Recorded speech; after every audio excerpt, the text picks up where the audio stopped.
Jirtu daawwattoota Arat Kiiloo Daily News kun qophii keenya torbaniin isiniif dhiyeessuudha.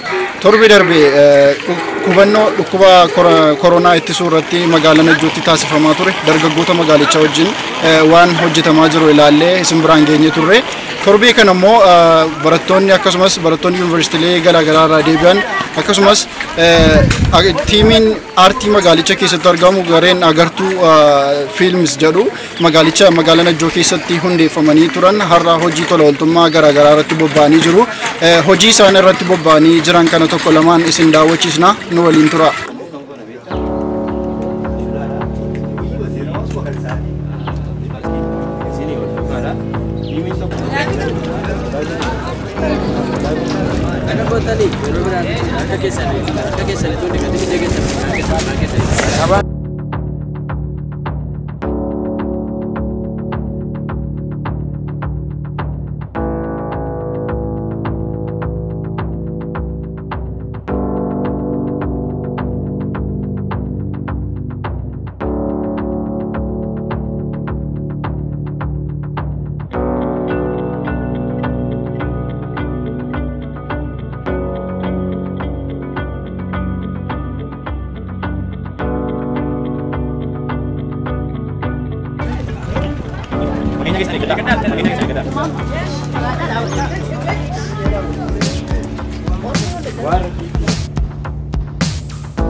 Maqaan koo Haannaa Dabalaa yookiis Aantiidhaan kan jedhamu garee irraa dhufe garee aartii agartuuti. Abdiisaa Aagaa Film Production irraa kan leenji'an jechuudha magaalaa Najjoo keessatti. Hojii akkuma beekamu egaa dhukkubni amma jiru kun dhukkubni koronaa yookiis COVID-19 kuni uummata miidhaa akka inni jiru beekamaadha. Kanaaf hojii tola ooltummaa garee keenyaan baanee karra magaalaa Najjoo jiranirra karra shanan jiranirra bakka dhiqataa qopheessinee akkasumallee gabaa adda addaa qoodinsaan bulchiinsa magaalaa keessaa koreen ijaaraman jiru isaan waliin ta'uudhaan hojii guddaatu hojjetamaa ture har'a magaalaa Najjootti. Hojichi bakka biraafillee hojii barumsa ta'uu danda'udha.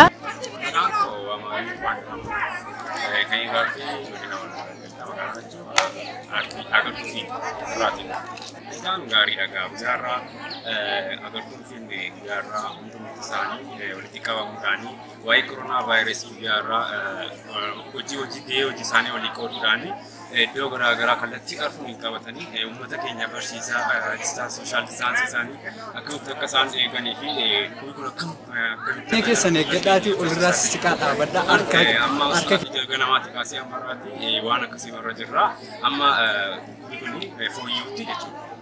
Hammaaf egaa gara humna keenyaatiin itti deemne gara meeshaatiin gana yeroo biraadhaaf itti deemna jennee abdii qabna. Ispoonsaras barbaadaama jirra waliin taanee ijoollee wajjin jechuudha.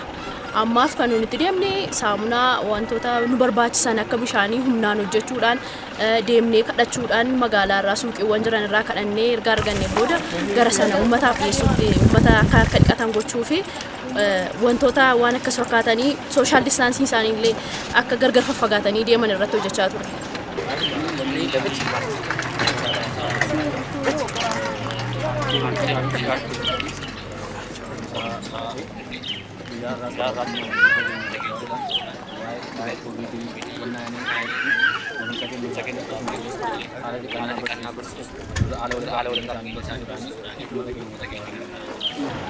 Injiru bulchiinsa magaalaa Najjoo guddaa galateeffannaa nu bukkee dhaabbataniiru.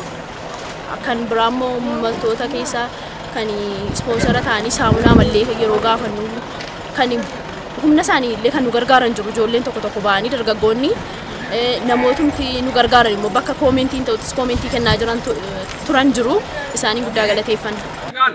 Gara yoo tiilatti ilaalle amma kanaan duraatti waan deebi'ee dhiqataa waan turedha.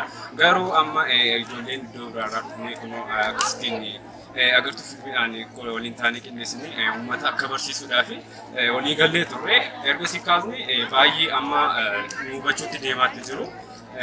Gaariidha. Egaa garuu fuulduraatti waliin taanee kan nuti hojjechuu barbaannu dhukkubi kun dhukkuba salphaa miti akkuma beekamu akka addunyaa irratti uumamaa jiru. Wantoota baay'eedha lubbuu baay'ee gaagaa jira. Dhalaa fi ilmoo fi haadhallee haga gargar baasuu haga wal waallachuu dadhabsiisuutti kun immoo inni biyya namaatti argine Itoophiyaa galuusaa bubbuleera gara magaalaa keenya irraa immoo akkamitti isuu dandeenya isa jedhamu irratti amma dandeenya hojii hojjetaa jirra qaama deeggarsaa immoo barbaanna hojii caalmaatti hojjechuudhaaf qaamni gargaarta yoo jiraate asuma waamicha isin dhiyeessina. Hojii gaariidha. Uummati keenya irraa guddaa qabna. Kanaani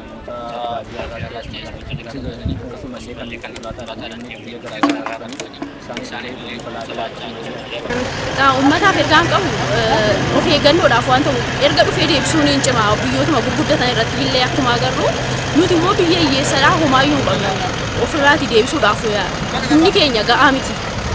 Kana gaafan jedhu of eeggannoo dursaatu barbaachisa. Of eeggannoo dursaa jiraannaan carraan gaaga'amuu keenyaa yookiis dhibee kanaan hubamuu keenyaa hin muraasata yookiin immoo qabamuumtiiyyuu carraan nu argachuu dhabuu danda'a. Kanaaf uummanni wal duraa fageenya akkuma jiran ogeessonni fayyaa waan isaan gorsanii karaa hundumaa waan mijataa isinii mijatu oolaa walii keessan gorsaa amma danda'ametti immoo waan rakkisuun jiru taanaan mana keessaa illee turteessanii nama deeggaruu dandeessan deeggaraa rakkattoota yookaas kan of hin dandeenye harka qalleeyyii magaalaa keessan keessa jiran magaalaa keenya keessa jiranis kan bakka bulmaataa illee mana illee hin qabne isaan hin gargaaraan jedha. Eeyyeen daawwattoota keenya qophiin keenya kan ammaatti isin biraan ga'aa turre kana fakkaata.